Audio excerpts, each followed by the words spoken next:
What's up guys, in this video I'm going to show you how to install front sway bar on your BMW E46 M3. So I decided to go with the Hotchkis front sway bar. It is adjustable, it has 3 holes on each side.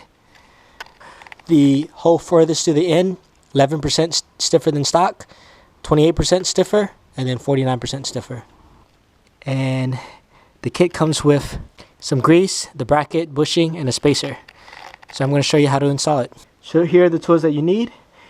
8mm socket to take off the under tray, 15mm socket and 16mm open end to take off the sway bar end link, 13mm socket to take off the sway bar brackets, and a torque wrench to torque it all down. The first thing you're going to do is get your car in jack stands. Whenever I'm working underneath the car, I like to have a little bit of extra precaution by sliding my wheels underneath the car. So we're going to remove the under tray. Mine is held on by a couple zip ties because it's a track car again. But then there are 8mm bolts towards the back. And then there's probably a couple of 8mm bolts on each side for you guys. So we're going to move the under tray so we can get to the sway bar. So this is how it looks with the under tray removed. So we're going to remove that nut and that nut, which is a 13mm. Do that another shot as well. And then this nut is a 15mm and hold the inside with a 16mm wrench. We're just going to loosen it for now so it can still hold up the sway bar. Do the same for the other side, and now we're going to loosen the end link. I'm going to loosen the nut on this end link. And then loosen these 2 nuts and do it on the other side, and we can remove the stock sway bar. So I just weighed the bars. The stock M3 bar is about 13 pounds. It's like a solid metal.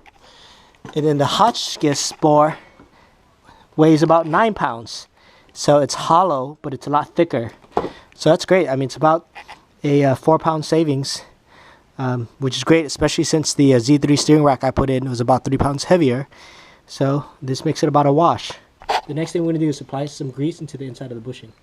And the inside of the bushing has some grooves. I guess that helps hold the grease in place. So that's a nice feature. So 1 tube of grease per bushing. And I'm going to slide it on to the approximate location, which is right about there. So the bushing is here. Now I'm going to slide this on. And it goes right about there. This plate goes here. And then we mount it into the car. So do this for the other side as well.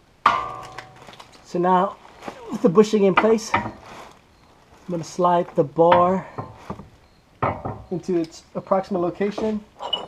Remember, this spacer goes here. So it's a spacer that Hotchkis included in their kit. Spacer and the mounting bracket. So I'm going to put a screw to hold this up.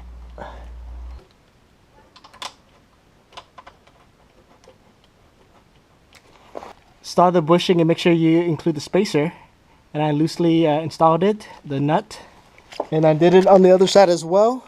And you can see the spacer there. So it's loosely installed right now. And again, the Hotchkis label is pointing forward. So try to center the bar between this side and that side as best you can.